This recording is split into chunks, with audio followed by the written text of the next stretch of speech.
Good morning বন্ধুরা, মহুয়া সাতকাহন চ্যানেলে তোমাদের সকলকে স্বাগত। তোমরা সকলে কেমন আছো? আমি কিন্তু ভালো আছি। তো এখন থেকে আমি আমার ব্লগটা স্টার্ট করছি।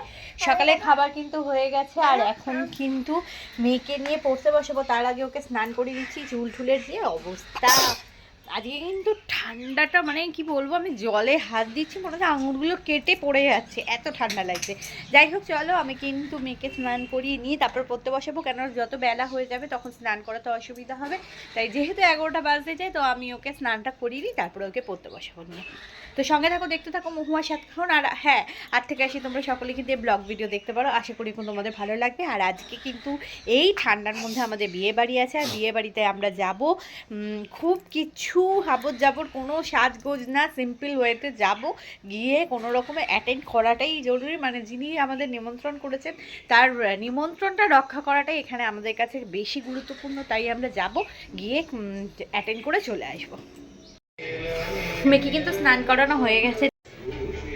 যেহেতু কাঁচা ভিজিয়েছি, কাঁচাগুলো কেচে নেবো। চলো তাড়াতাড়ি করে কেচে, অনেকদিন পর একটু রোদ উঠেছে, চলো তাড়াতাড়ি করে কাঁচাটা কমপ্লিট করে নিই, তাড়াতাড়ি করে মেলে দিই। দেখো কেচে মেলে দিয়েছি, প্রচুর জামা কাপড় পড়ে গেছিলো। কেচেছে ঝিরকে, এখানে একটা যেন দড়ি ছিল, দড়িটা গেছে ছিঁড়ে, তাই জন্য আমি সব কটা ঠিক করে জামা কাপড়গুলো দেওয়া হয়নি। তো চলো, আজকে তো বিয়ে বাড়ি বললাম, তো কোন শাড়িটা পরবো একটু দেখে নিই। ইতিমধ্যে কিন্তু মেয়েকে কিন্তু খাইয়ে নিয়েছি, ওর খাওয়া কমপ্লিট। আর আমি যাচ্ছি এখন শাড়ি খুঁজতে। শাড়ি কোথাও গেলে না শাড়ি খুঁজে পাওয়া যায় না সত্যি। চলো আগে আমি এক এক করে বের করি, তারপরে দেখি। ভাবছি এই শাড়িটাই পরে যাব, আর কোনো রকম শাড়ি চেঞ্জ করব না। এইটাই ঝটফট করে রেডিও হয়ে যেতে পারবো, আর পরেও যেতে পারবো তাড়াতাড়ি করে। তো বন্ধুরা, আমি কিন্তু রেডি হয়ে গেছি বিয়ে বাড়ির জন্য। জাস্ট পিঙ্ক কালারের দেখো এই শাড়িটা পরেছি। আর এই দেখো হালকা করে একদম একটা বেনুনি করেছি, যেটা হচ্ছে কিনা খেজুর বেনুনি। এবার নিশ্চয়ই বলবে যে কি বিয়ে বাড়িতে কেউ কি খেজুর বেনুনি বা বিনুনি বেঁধে যায়? হ্যাঁ, আমার চুলগুলো না প্রচণ্ড উস্কো উস্কো হয়ে যায়, এই জন্য আমি কিন্তু বেনুনিটা বেঁধে নিলাম। আর চলো, আমি তো এরকম রেডি হয়ে গেছি, এরপরে সবাই এলে আমি কিন্তু চলে যাব।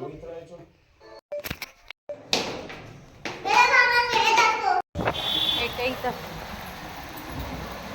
দেখি। ওকে কিন্তু এই চশমাটা, তোমরা নিশ্চয়ই ভাববে যে চশমাটা কেন পরিয়েছে। চশমা পরানোর কারণই একটা, কিন্তু চোখে কিন্তু ঠান্ডাটা লাগবে না। ওই যে বাবা যাচ্ছে আগে, আমি মেয়ে ওর বাবা পেছনে যাচ্ছি, বাবাকে অনুসরণ করতে করতে। আচ্ছা, সেজে বেরিয়েছি। মানে হয় না, ভালো লাগছে না না রে, ভালো লাগছে, অনেক সুন্দর লাগছে। কি লাগছে? ভালো লাগছে তো। ভালো লাগছে, হ্যাঁ সত্যি, কতটা ভালো লাগছে।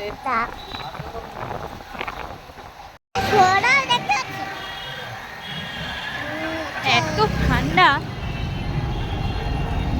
ঠান্ডায় কিন্তু আমি তো কানটা ঢাকা দিয়েছি। মেয়েকে দেখো একটা মাফলার পরে নিয়েছি, যাতে না চোখেও ঠান্ডাটা লাগে, ঠান্ডা হাওয়াটা লাগে, তাই জন্য এই প্রোটেকশনটা দেওয়া। মা, বর চলে এসছে, দেখো বর চলে এসছে। এখন কিন্তু বরের কিন্তু বরণ হচ্ছে এখানে দাঁড়িয়ে। ঠিক আছে, আমি এখান থেকে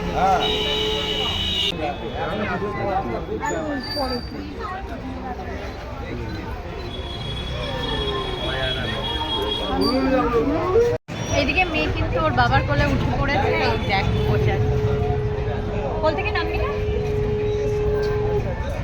বর কিন্তু বরের আসন দখল করে নিয়েছে। চলো এবার আমরা বউকে দেখে আসি। বরকে দেখে আমরা কিন্তু এখন যাচ্ছি মেয়েকে দেখতে। চলো, বউকে বেশ সুন্দর লাগছে, আর বিয়ের দিন বউকে দেখতে ভালো লাগবে না, সে কি হয়। চলো এবার কিন্তু আমরা একটু বসবো। নিচে ছিল ওয়েলকাম ড্রিঙ্ক, আর এখন স্টার্টার দিয়ে কিন্তু চিকেন টিক্কা কাবাব, আর হচ্ছে সুইট কর্ন, যেটা হয় সেই সুইট কর্ন দিয়ে কিন্তু এখন কিন্তু স্টার্টারটা চালু আছে।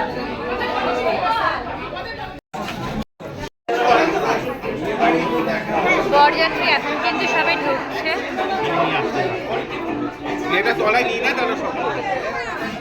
আসার মজাটাই কিন্তু আলাদা, যতই যা বলো, এই একটা এনভায়রনমেন্ট কিন্তু মানুষের মনকে অনেক অনেক ভালো করে দেয়।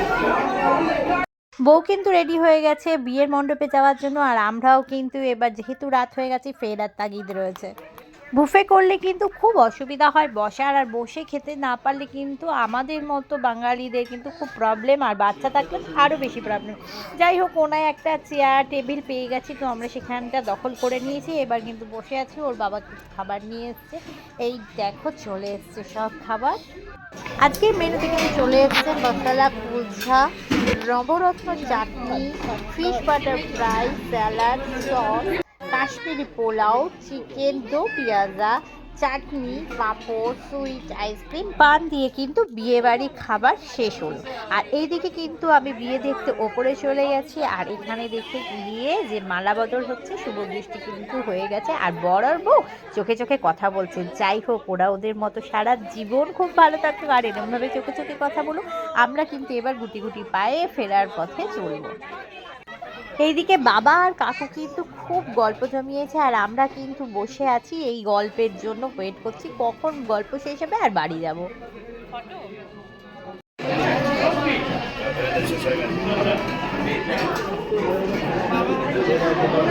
গলাটা ব্যথা করবে এরপরে।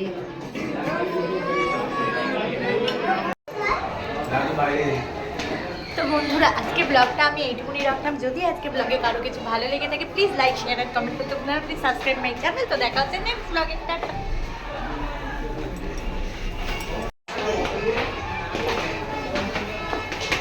বাবার আমা তোমার মেয়ে দাদু বাবা আছে, আমার